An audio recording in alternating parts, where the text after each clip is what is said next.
हाँ तो दोस्तों, जैसा कि हम जान रहे थे कोशिका के टॉपिक्स में, तो आज हम कोशिका के एक बेहतरीन 10 क्वेश्चंस के बारे में जानेंगे। क्वेश्चन ऐसे जो कि पेपर में आप लोगों को बार बार देखने को मिलते हैं। तो दोस्तों देखो यहाँ पर आज हमारा सबसे फर्स्ट क्वेश्चन जो आप लोगों के सामने है इस प्रकार से, एकल कोशिकीय प्राणियों में जीवन की समस्त जैविक क्रियाएं जैसे पाचन, श्वसन, जनन कितनी कोशिकाओं द्वारा किए जाते हैं। तो दोस्तों यहाँ पर इसने क्वेश्चन में ही आपको आंसर दे दिया, तो उसको हमको पहचानना है कैसे। तो इसने आंसर दे दिया, ये क्या कह रहा है यहाँ पर, एकल कोशिकीय प्राणियों में। तो एकल कोशिका तो इसने खुद नहीं बता दिया, तो आप लोगों का जो राइट आंसर हो जाएगा क्या हो जाएगा, ऑप्शन फर्स्ट, ये आपका आंसर हो जाएगा। एकल कोशिकीय प्राणियों में पाचन, श्वसन या जनन की बात होगी तो वो एक ही कोशिका के माध्यम से होगा। इस वर्ग में जैसे कि जीव आते हैं, आप लोगों के सामने आ जाते हैं, जीवाणु आ जाते हैं, इसके अंदर आते हैं नील हरित शैवाल। तो ये इस प्रकार के जीव हैं जिनमें क्या होता है, एक ही कोशिका उपस्थित होती है पूरे शरीर में। इसी कोशिका से श्वसन करेंगे, इसी कोशिका के माध्यम से पाचन करेंगे, जनन करेंगे एक ही कोशिका के माध्यम से। तो दोस्तों ये आपका क्वेश्चन फर्स्ट था। सेकंड क्वेश्चन में देखो दोस्तों, हम जानते हैं यहाँ पर सेकंड क्वेश्चन आप लोगों से जाना जाता है कि निम्नलिखित में से किसको कोशिका का शक्तिगृह, कोशिका का क्या शक्तिगृह भी कहा जाता है। तो दोस्तों हम जहां पर कोशिका जहां पर ऊर्जा बनाएगी उसी पार्ट को क्या कहेंगे, कोशिका का शक्तिगृह कहेंगे। तो यहाँ पर दोस्तों कोशिका की शक्तिगृह के बारे में बात किया है तो फर्स्ट ऑप्शन है आपके पास लवक को कहा जाएगा, दूसरा सूत्रकणिका या माइटोकॉन्ड्रिया को कहा जाएगा, और तीसरा है गोल्जी काय, या फोर्थ ऑप्शन है कोशिका भित्ति। तो दोस्तों यहाँ पर अगर बात की जाए कि कोशिका का शक्तिगृह, तो आपका जो राइट आंसर हो जाएगा वो क्या होगा, सूत्रकणिका माइटोकॉन्ड्रिया। इसे कोशिका का शक्तिगृह कहा जाता है। और इसे कोशिका का शक्तिगृह क्यों कहा जाता है तो इसके बारे में मैं आपको बता देता हूँ।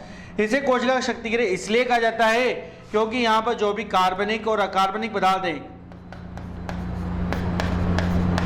जो भी कार्बनिक पदार्थ हैं, इन सभी का क्या होगा, ऑक्सीकरण होगा यहाँ पर। और आप सब जानते हैं दोस्तों कि जहां पर भी ऑक्सीकरण होता है वहां पर क्या होता है, काफी सारी एनर्जी मुक्त होती है, ऊर्जा मुक्त होती है। इस माध्यम से यहाँ इसे क्या नाम दिया गया है, कोशिका का शक्तिगृह नाम दिया गया है। इसके अलावा ये हमारी कोशिका का प्रमुख श्वसन अंग भी होता है। और आप लोगों को इसके खोजकर्ता के बारे में बता दूं तो इसके खोजकर्ता कौन है, अल्टमैन। तो अल्टमैन जो है इन्होंने खोजा था माइटोकॉन्ड्रिया को, जो कि कोशिका का एक प्रमुख श्वसन अंग है यूकेरियोटिक कोशिकाओं के अंतर्गत। फिर आप लोगों से जानना जाता है कि निम्न में से कौन से कोशिकाओं को आत्मघाती वेग कहा जाता है। तो कौन सी कोशिकाएं जिनको आत्मघाती वेग कहा जाएगा यहाँ पर, तो आप लोगों के पास ऑप्शन पे चलते हैं। फर्स्ट ऑप्शन है लाइसोसोम को कहा जाएगा, सेकंड है राइबोसोम्स को कहा जाएगा, और थर्ड है डिक्टोसोम्स, या फाइनल ऑप्शन है फेगोसोम्स। तो दोस्तों यहाँ पर यदि बात की जाए आत्मघाती वेग, तो आत्मघाती वेग हम उस पार्ट को कहेंगे जहां पर कोशिका को क्या होगा, नुकसान होगा या कोशिका को किसी न किसी प्रकार से डैमेज होगा। तो इस लाइसोसोम जो है ये कोशिका में क्या होता है, आत्मघाती वेग होता है। क्यों होता है, क्योंकि क्या करता है, इसका प्रमुख कार्य कोशिका के बाहरी अंदरूनी पदार्थों को, जो अनावश्यक पदार्थ है उनको नष्ट करना, पचाना। लेकिन कई बार ये क्या करता है, अपनी खुद की कोशिकाओं को भी क्या कर देता है, पचा जाता है, खा जाता है, नष्ट कर देता है। इसी कारण से लाइसोसोम को क्या कहा गया है, आत्मघाती वेग कहा गया है। लाइसोसोम की खोज करी थी डी डुवे ने, ये भी आप लोगों को याद रखना है। और इसमें लगभग एंजाइम की उपस्थिति होती है 24 टाइप, 24 टाइप एंजाइम होते हैं, ये आपको ध्यान रखना है लाइसोसोम में। आगे बढ़ते हैं दोस्तों, प्रकृति की सबसे बड़ी कोशिका है, तो हमारी पृथ्वी पर सबसे बड़ी कोशिका किस जीव में उपस्थित है, ये आपसे जानना चाहता है। तो फर्स्ट ऑप्शन है तक्तिका कोशिका, सेकेंड है बैक्टीरिया, थर्ड है शतुरमुर्ग का अंडा, और फाइनल है ब्लू व्हेल का अंडा। तो दोस्तों मैंने आपको बताया था कि सबसे बड़ी कोशिका हमारी पृथ्वी पर जो उपस्थित है वो होती है शतुरमुर्ग के अंडे की, जिसे हम कहते हैं ऑस्ट्रिच एग। तो ये आप लोगों का राइट आंसर हो जाएगा। दोस्तों इसका वेट पेपर में पूछा जा चुका है, जो कि मैंने आपको बता रखा है, लगभग होता है 3.3 पाउंड, और यदि आप केजी में करना चाहें तो लगभग होता है 1.5 किलोग्राम, 1.5 केजी का ये अंडा होता है। जैसे कि इमेज में भी आपको बता देता हूं मैं, सामान्य अंडों से किस प्रकार इसकी साइज होती है। तो यहाँ पर बताया गया है कई सारे एग के बारे में। देखो यहाँ पर तो यहाँ पर जैसा कि आपको दिख रहे होंगे ये सामान्य अंडे हैं, ये छोटे छोटे, इनके सामने ये जो शतुरमुर्ग के अंडे ये कितने बड़े आकृति के। तो इनका वेट भी पेपर में पूछा जा चुका है और आपको हमेशा ध्यान रखना है यदि सबसे बड़ी कोशिका की बात होती है तो शतुरमुर्ग के अंडे की कोशिका बड़ी बतानी। आपको कभी भी न्यू नहीं करना कि शतुरमुर्ग की जो है कोशिका बड़ी होगी, शतुरमुर्ग की नहीं, शतुरमुर्ग के अंडे की कोशिका बड़ी बतानी है आप लोगों को। नेक्स्ट क्वेश्चन में आप लोगों से जाना जाता है पादप कोशिका भित्ति मुख्यतः किससे बनी होती है।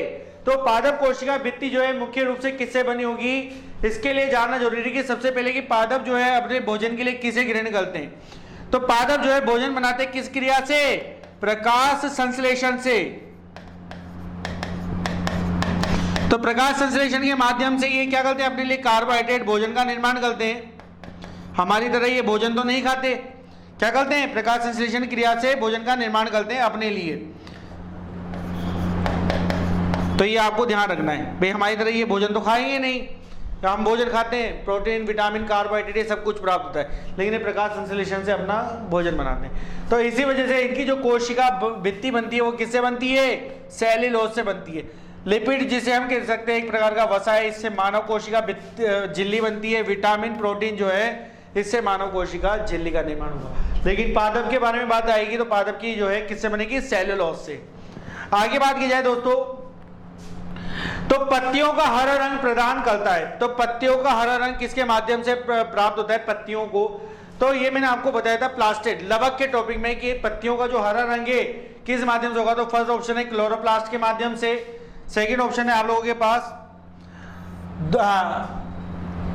क्रोनोप्लास्ट के माध्यम से, और थर्ड ऑप्शन है ल्यूकोप्लास्ट के माध्यम से, फाइनल है क्रोमोप्लास्ट के माध्यम से। तो दोस्तों यहाँ पर हरे रंग के बारे में बात की गई है। तो पौधों का हरा रंग जो है पर्णहरित क्लोरोफिल या क्लोरोप्लास्ट, ये आप लोगों का जो है राइट आंसर हो जाएगा। तो आप लोगों का जो राइट आंसर है वो है क्लोरोप्लास्ट, जिसे हम कहते हैं हरित लवक। फिर आपसे जाना जाता है निम्नलिखित में से किसको सेल का पावर प्लांट। तो दोस्तों ये क्वेश्चन आप लोगों के रिपीट हो गया कि किसे सेल का पावर प्लांट भी कहा जाता है। तो कोशिका का शक्ति गृह हो या पावर प्लांट हो, एक ही बात है, इनको अलग अलग नाम से पुकारा गया है बस यहाँ पर। तो कोशिका का पावर प्लांट आप लोगों के पास क्या हो जाएगा, माइटोकॉन्ड्रिया। तो आप लोगों का जो राइट आंसर है वो हो जाएगा माइटोकॉन्ड्रिया। क्यों है, तो ये कंडीशन मैं आपको बता चुका हूं कि इसे पावर प्लांट क्यों कहा गया है। आगे बात करें दोस्तों तो आप लोगों ने जाना है निम्नलिखित में से कौन सी कोशिका अंगक कोशिकीय श्वसन के लिए उत्तरदायी होती है। कोशिका का कौन सा ऐसा पार्ट होता है जो कोशिका में श्वसन का कार्य करता है। तो चलो मैं आपको कोशिका के इमेज के माध्यम से बताता हूं इसे।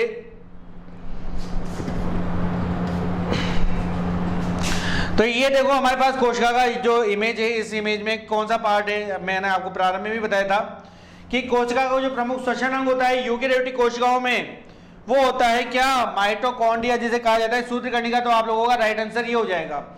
गोल्जी बॉडी के बारे में बात किया है तो गोल्जी बॉडी देखो कोशिका में ये प्रमुख पार्ट होता है गोल्जी बॉडी, और इसके बारे में मैंने आपको बताया था कि ये प्रमुख कार्य क्या करता है, कोशिका में जो प्रोटीन का निर्माण होता है उस प्रोटीन को सभी भागों तक पहुंचाता है। इसे कहा जाता है कोशिका में ट्रैफिक मैनेजर, यातायात प्रबंधक। इसके अलावा यदि बात की जाए तो इसके अलावा जैसे कि बात की जाए हमारे पास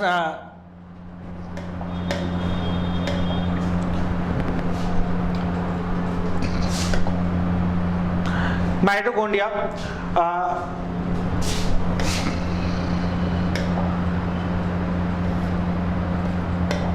तो जैसा कि हम बात कर रहे थे इस क्वेश्चन में,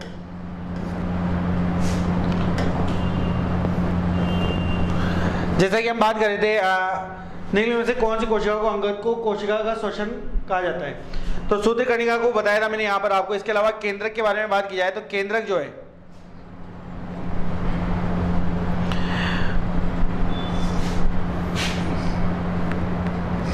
तो दोस्तों यहाँ पर जैसे कि हम बात कर रहे थे केंद्रक के बारे में, तो अब आ जाते वापस केंद्रक।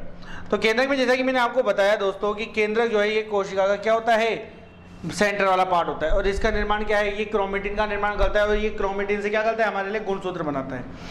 आते दोस्तों नेक्स्ट क्वेश्चन पर। तो नेक्स्ट क्वेश्चन हमारे पास ये रहा इस प्रकार से, निम्नलिखित में से कौन सी मानव शरीर की सबसे बड़ी कोशिका है। अब आपसे जानना रहता है मानव शरीर की सबसे बड़ी कोशिका।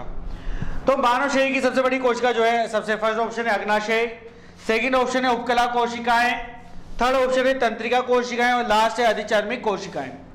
तो दोस्तों जो सबसे बड़ी कोशिकाएं हमारे शरीर में वो मैं आपको बता चुका हूं कौन सी होती है, तंत्रिका कोशिका, नर्वस सिस्टम की कोशिका मानव शरीर की सबसे बड़ी कोशिकाओं में आती है।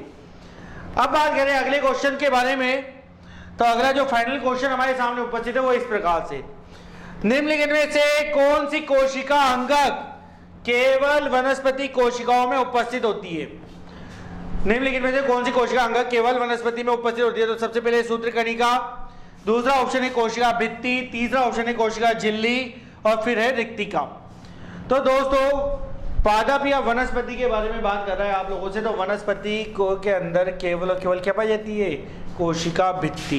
तो आप लोगों का जो राइट आंसर हो जाएगा वो हो जाएगी कोशिका भित्ति, सेल वॉल। मैंने आपको बताया था कि कोशिका भित्ति जो है ये पादप कोशिका में रहती है और पादप कोशिका के प्रमुख अंगों को सुरक्षित रखने का कार्य करती है।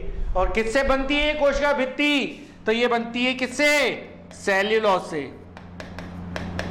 ये भी मैंने आपको बता चुका हूं। तो ये थे दोस्तों 10 बेहतरीन क्वेश्चन। इसी प्रकार से आप लोग हमारे वीडियो को इस प्रकार से देखते रहें ताकि आप लोगों को हमारे आने वाले वीडियो की जानकारी आगे से आगे प्राप्त होती रहे। धन्यवाद दोस्तों।